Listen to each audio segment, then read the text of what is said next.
Hello everyone and welcome to my The Bold Fans channel. I hope everyone is having a wonderful day. Before we begin, please hit the subscribe button and give this video a thumbs up.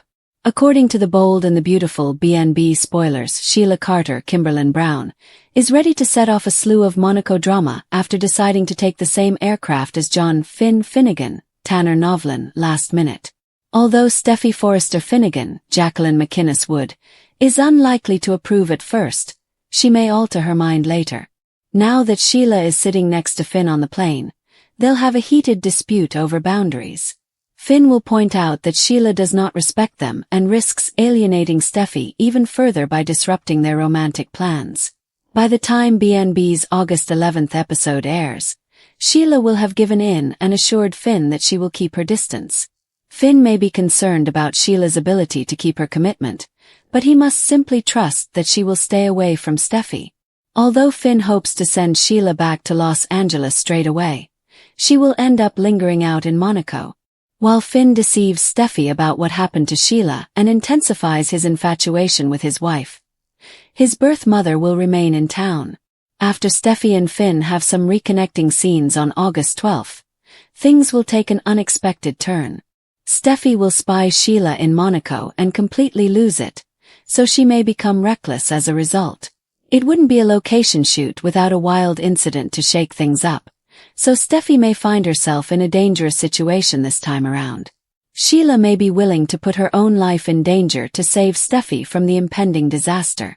When the week ends on August 14th, Steffy will experience a powerful surge of emotions. That could be due to Sheila saving her life. Thus Steffy may ultimately feel that Sheila deserves occasional visits with Finn and his family after all. The Bold and the Beautiful spoilers suggest Steffy may have a big announcement to make if Sheila pulls off some life-changing rescue news. So stay tuned. Steffy Forrester and Finn Finnegan came in the sun-drenched glamour of Monaco, where the Mediterranean sparkles like a field of diamonds and the air smells of luxury and opportunity, looking for something they'd been missing for far too long. Their marriage had endured storms that would have devastated lesser couples. Gunshots in dark alleys, betrayals on top of betrayals, and the continuous shadow of a woman whose name still made Steffy's heart race with horror. Sheila Carter, the biological mother Finn had once spurned, the woman who had placed bullets into both of them, the figure who had plagued every tranquil moment of their hard-won home harmony. Yet here they were, checking into a magnificent suite overlooking the port, ready to rekindle the passion that had initially brought them together in this exact city years ago, when Finn had returned from the edge of death and Steffy had chosen hope over despair.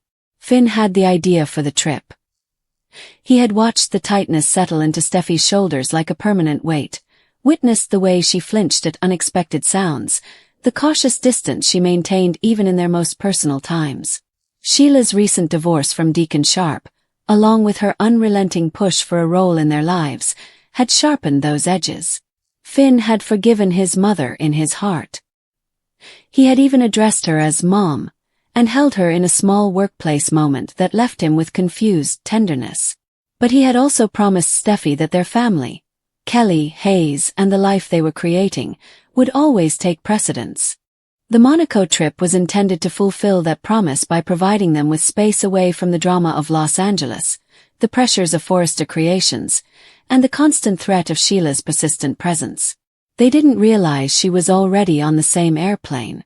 Sheila learned about the itinerary with a combination of old habits and new contacts. Tracking her son had once been an obsessive pursuit motivated solely by personal gain.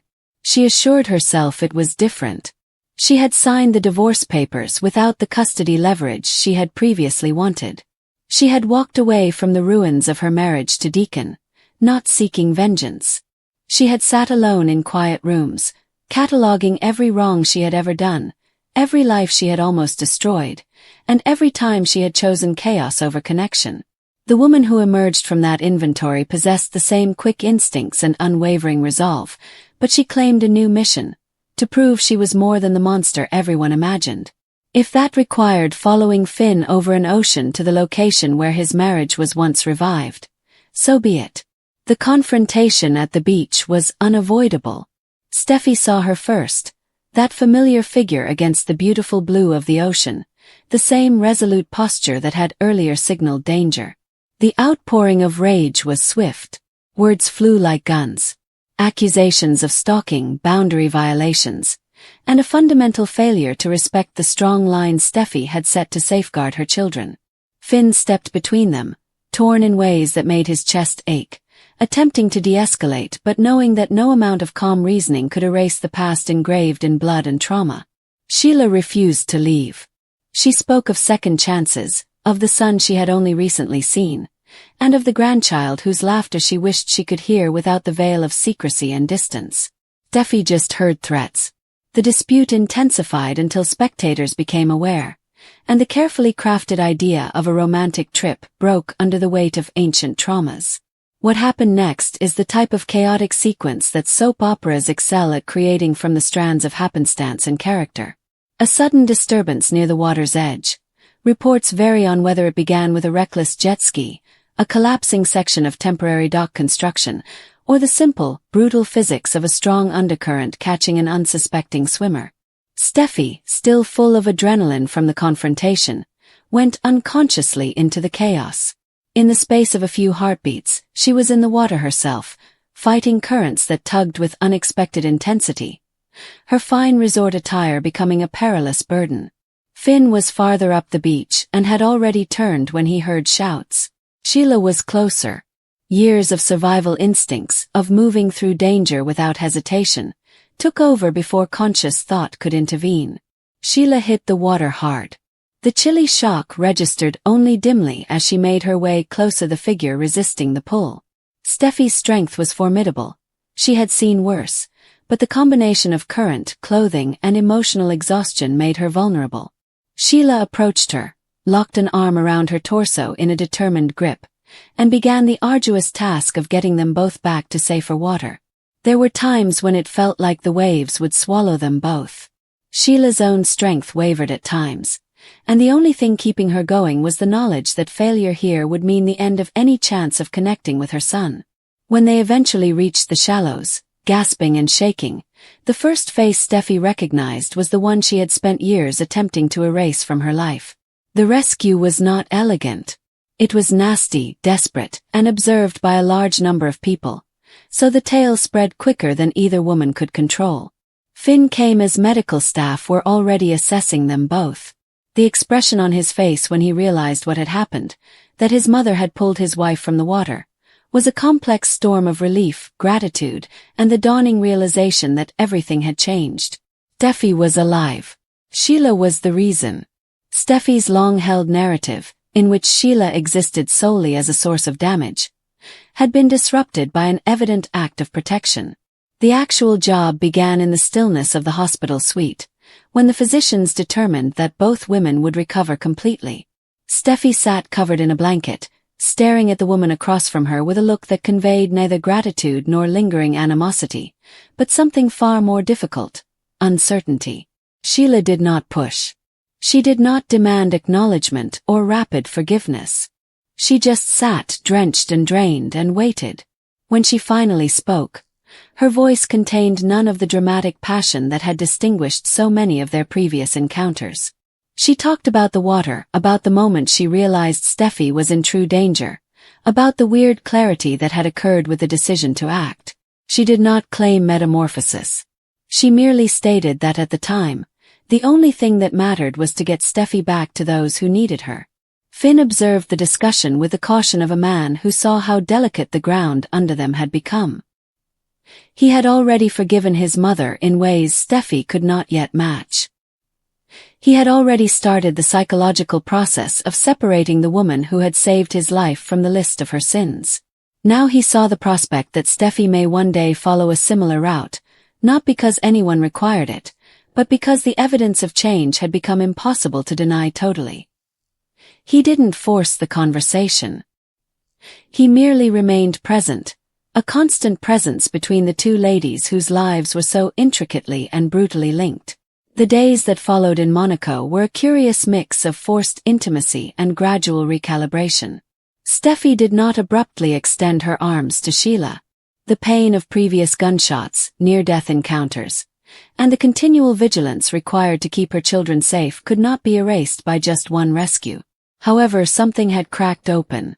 She found herself watching Sheila in quiet moments, looking for the classic symptoms of manipulation, but instead seeing a woman who appeared tired by the effort of control. When Finn proposed that limited supervised contact with Hayes may be feasible in the future, nothing immediate, nothing without safeguards, and nothing that jeopardized the children's safety, Steffy did not close the door. She asked queries. She requested information. She made it obvious that any progress would be measured in inches rather than leaps, and that one error would forever shut off all possibilities. Sheila accepted the terms with humility that startled her. The woman who had before demanded everything suddenly found herself appreciative for even the tiniest openings. She expressed a desire for nothing more than the opportunity to demonstrate consistency across time, to demonstrate through deeds rather than pronouncements that old patterns no longer had total authority. In private chats with Finn, she allowed herself more emotion, tears of joy that Steffy was still alive, hushed admissions of how close she had been to giving up hope of a relationship with her son, and the passionate protectiveness she now felt toward the family who had every right to reject her. Finn listened. He did not make promises that he couldn't keep. However, he began to believe that the woman sitting across from him was finally capable of the lengthy, unglamorous task of gaining trust. Back in Los Angeles, the rippling effects of the Monaco events began to transform the terrain of relationships, which had previously been defined by absolute positions. Taylor Hayes, who was still negotiating her own conflicted feelings for Sheila in the aftermath of the Deacon divorce, found herself in the unexpected position of careful middleman. Ridge Forrester's protective instincts for his daughter were strong, but even he couldn't deny that Sheila had saved Steffy's life. Finn's adoptive mother, Lee Finnegan, received the news with the same difficult mix of relief and apprehension that had marked her connection with her son's biological mom since the beginning. The children, Kelly with her growing understanding of familial complexity, and Hayes, with his still innocent openness, became the calm center around which adult decisions would finally revolve. The issue of family visits was not resolved with a single dramatic confrontation. Instead, it emerged through painstaking talks, trial periods of supervised presence, and a gradual accumulation of occasions in which Sheila exhibited dependability rather than drama. There were setbacks. Old impulses flared. Moments of doubt threatened to destabilize the frail structure being erected. Steffy's horrors did not end overnight. Finn's multiple allegiance required continual balancing. However, the fundamental fact remained. When Steffy's life was in danger, Sheila opted to save it. That decision resulted in an insurmountable debt and a previously unthinkable option.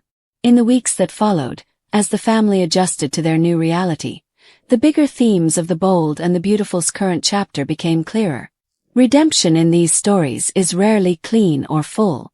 It is challenged, preliminary, and may be withdrawn at any time. Sheila Carter has spent her life proving that she could not be trusted. She now faced the far more difficult task of demonstrating that she could. Steffy Forrester, who had every right to keep her walls up indefinitely, found herself mulling the notion of one day adding a tightly regulated entrance. Finn Finnegan stood in the center, clutching the parts of a family that had been shattered and repaired so many times that the seams had become an integral part of its identity. The Monaco rescue did not miraculously turn foes into allies. It did not erase past or ensure a peaceful future. It introduced a new variable into an equation that had previously appeared fixed. Sheila saved Steffy's life. In doing so, she purchased the tiniest possible entry point into the family she had nearly destroyed. Whether that opening widens into genuine connection or remains a limited and closely guarded passage would be determined by the decisions each of them made in the next days and months. For a show based on the stark and beautiful extremes of human emotion, the tale was full of the kind of suspense that keeps people coming back. The chance that even the most shattered relationships could, given the right conditions, find a way to start over. Long after the family had returned home, the port lights of Monaco continued to sparkle in their memories. For Steffy, they signified both the near loss of all she treasured and the unexpected intervention that saved everything. Finn saw them as the time when his twin identities as spouse and son were forced to align in a new and more intricate way. Sheila saw them as proof that she could still choose life over destruction when it was most important. The route forward remained uncertain, with the possibility for both healing and new injury. But, for the first time in a long time, it was a road that all three of them, however tentatively, agreed to take. Steffy Forrester Finnegan thought she had found a temporary getaway in Monaco, where the Mediterranean sparkles like a field of diamonds and the air smells of salt and costly perfume. The trip had been meticulously arranged as a romantic reset for her and Finn following months of growing tension at home. Sheila Carter's unrelenting campaign to intrude herself into their lives had frayed nerves and tested the marriage's foundation. Steffy had established a firm line. No visits, no unsupervised contact with Hayes, and no gradual reintegration into the family circle.